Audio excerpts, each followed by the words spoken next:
ಬನ್ನಿ ಇವತ್ತು ನಾವು ಮೇಡಾ ಫೌಂಡೇಶನ್ನ ಒಂದು ವಿಶ್ಲೇಷಣೆಯನ್ನ ನೋಡೋಣ. ಬೇರೆಯವರಿಗೆ ಸಹಾಯ ಮಾಡೋದು ಅಂದ್ರೆ ನಮಗೆ ನಾವೇ ಸಹಾಯ ಮಾಡ್ಕೊಂಡ ಹಾಗೆ ಅಂತ ಹೇಳ್ತಾರೆ. ಇದು ಹೇಗೆ ಸಾಧ್ಯ? ಈ ಆಳವಾದ ಸತ್ಯದ ಬಗ್ಗೆ ಇವತ್ತು ತಿಳಿಯೋಣ. ಒಬ್ಬ ವ್ಯಕ್ತಿ ಮಾಡಬಹುದಾದ ಅತ್ಯಂತ ಸ್ವಾರ್ಥದ ಕೆಲಸ ನಿಸ್ವಾರ್ಥವಾಗಿರೋದು ಅಂದ್ರೆ ನಿಮ್ಗೆ ಆಶ್ಚರ್ಯ ಆಗಬಹುದು ಅಲ್ವಾ? ವಿಚಿತ್ರವಾಗಿ ಕೇಳಿಸಿದ್ರೂ ಇದೇ ಇವತ್ತಿನ ನಮ್ಮ ವಿಶ್ಲೇಷಣೆಯ ತಿರುಳು.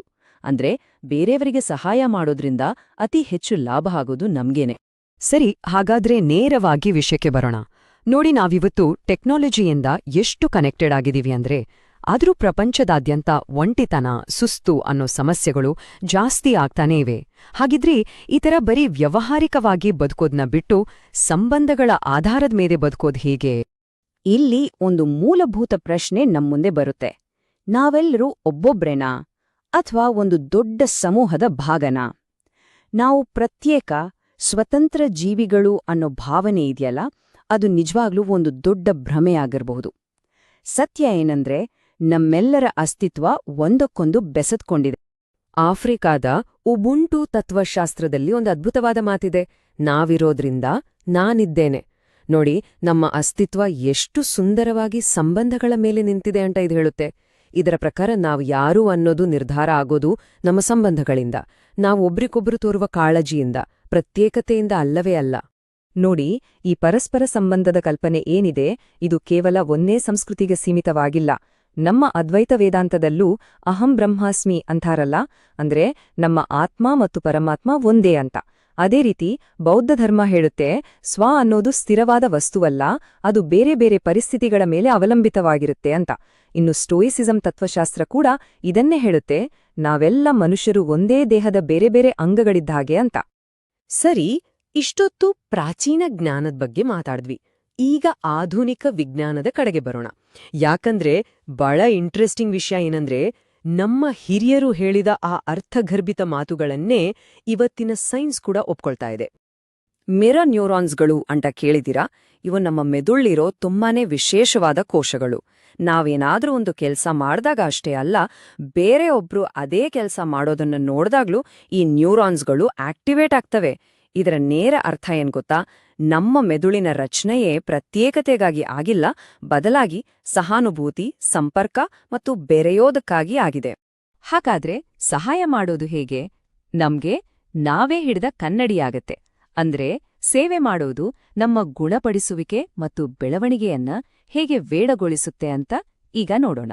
ನೆನ್ಪಿಡಿ, ಬೇರೆಯವರಿಗೆ ಸಹಾಯ ಮಾಡೋದು ಕೇವಲ ಒಂದು ಹೊರಗಿನ ಕ್ರಿಯೆಯಲ್ಲ, ಅದು ನಮ್ಮ ಒಳಗಿನ ಜಗತ್ತನ್ನ ನಮಗೆ ತೋರಿಸೋ ಒಂದು ಕನ್ನಡಿ. ಈ ಸಂಖ್ಯೆಯನ್ನ ನೋಡಿ, 15. ಇದು ನಿಜಕ್ಕೂ ಆಘಾತಕಾರಿ.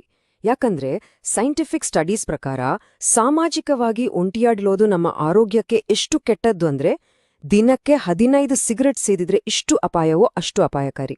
ಅಂದ್ರೆ ನಮ್ಮ ಜೀವನದಲ್ಲಿ ಸಂಪರ್ಕ ಅನ್ನೋದು ಎಷ್ಟು ಮುಖ್ಯ ಅನ್ನೋದಕ್ಕೆ ಇದಕ್ಕಿಂತ ದೊಡ್ಡ ಸಾಕ್ಷಿ ಬೇಕಾ? ಬೇರೆಯವರಿಗೆ ಸಹಾಯ ಮಾಡಿದಾಗ ಒಂದು ರೀತಿಯ ಖುಷಿ, ಒಂದು ತೃಪ್ತಿ ಸಿಗತ್ತಲ್ಲ, ಅದಕ್ಕೆ ಹೆಲ್ಪರ್ಸ್ ಹಾಯ್ ಅಂತಾರೆ. ನಿಸ್ವಾರ್ಥವಾಗಿ ನಾವೇನಾದ್ರೂ ಒಳ್ಳೇದು ಮಾಡಿದಾಗ ನಮ್ಮ ಮೆದುಳಲ್ಲಿ ಡೋಪಮೈನ್, ಆಕ್ಸಿಟೋಸಿನ್, ಎಂಡಾರ್ಫಿನ್ ಈ ತರದ ಹ್ಯಾಪಿ ಕೆಮಿಕಲ್ಸ್ ರಿಲೀಸ್ ಆಗತ್ತೆ. ಇದರಿಂದ ನಮಗೆ ಒಂದು ರೀತಿಯ ಯೂಫೋರಿಯಾ ಅಂದ್ರೆ ಅದ್ಭುತವಾದ ಖುಷಿ ಸಿಗತ್ತೆ. ಇದು ಸಹಾಯ ಮಾಡೋದ್ರಿಂದ ಸಿಗೋ ತಕ್ಷಣದ ಬಹುಮಾನ. ಆದರೆ ಇದು ಕೇವಲ ಆ ಕ್ಷಣದ ಸಂತೋಷಕ್ಕೆ ಸೀಮಿತ ಅಲ್ಲ, ಇದರ ಲಾಂಗ್ ಟರ್ಮ್ ಬೆನಿಫಿಟ್ಸ್ ಕೂಡ ಇದೆ.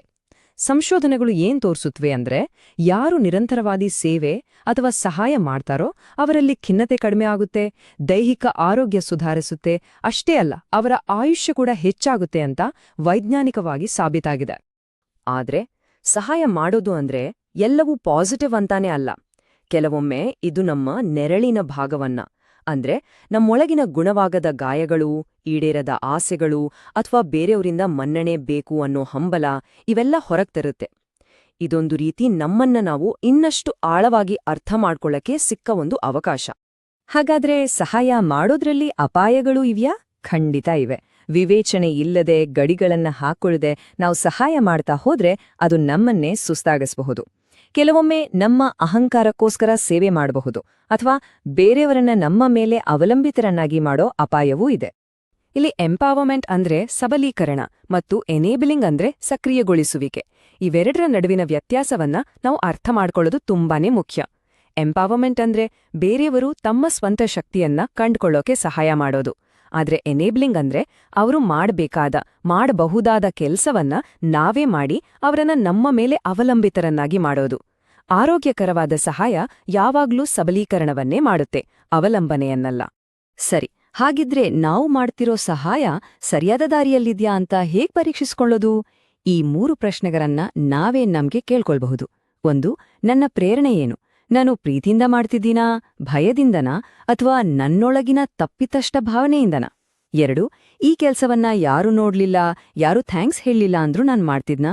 ಮತ್ತು 3. ಬಹುಮುಖ್ಯವಾಗಿ, ನಾನು ಅವರಿಗೆ ಬೆಂಬಲ ನೀಡ್ತಿದ್ದೀನಾ ಅಥವಾ ಅವರ ಜವಾಬ್ದಾರಿಯನ್ನೇ ನಾನೇ ಹೊತ್ಕೊಳ್ತಿದ್ದೀನಾ? ಈಗ ನಾವು ಕರುಣೆ ಅನ್ನೋದನ್ನ ಕೇವಲ ಒಂದು ಮೃದುವಾದ ಭಾವನೆ ಅಂತ ನೋಡೋದು ಬೇಡ. ಬದಲಾಗಿ ಮನುಕುಲದ ಉಳಿವಿಗಾಗಿಯೇ ಬೇಕಾಗಿರುವ ಒಂದು ಪ್ರಮುಖ ಬುದ್ಧಿಮತ್ತೆ ಅಂತ ನೋಡೋಣ. ಕಾಲಾಂತರದಲ್ಲಿ ಕರುಣೆಯ ಪಾತ್ರ ಹೇಗಿತ್ತು ಅಂತ ನೋಡೋಣ. ಹಿಂದೆ ಆದಿಮಾನವ ಬುಡಕಟ್ಟುಗಳು ಬರೀ ಸ್ಪರ್ಧೆಯೆಂದಲ್ಲ, ಬದಲಾಗಿ ಸಹಕಾರ ಮತ್ತು ಕಾಳಜಿಯಿಂದ ಅಭಿವೃದ್ಧಿ ಹೊಂದಿದ್ವು.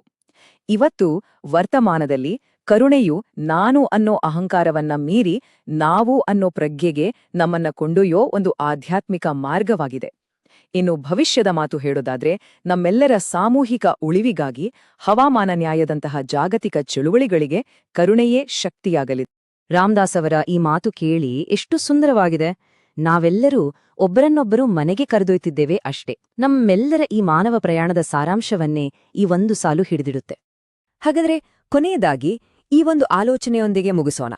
ಒಂದು ವೇಳೆ ನಮ್ಮನ್ನು ನಾವು ಕಂಡುಕೊಳ್ಳುವ ದಾರಿ ಇದೆಯಲ್ಲ, ಅದು ನೇರವಾಗಿ ಬೇರೆಯವರಿಗೆ ಸಹಾಯ ಮಾಡೋದರ ಮೂಲಕವೇ ಹಾದುಹೋಗುತ್ತೆ ಅಂದ್ರೆ, ಇದರ ಬಗ್ಗೆ ಖಂಡಿತ ಯೋಚನೆ ಮಾಡಿ.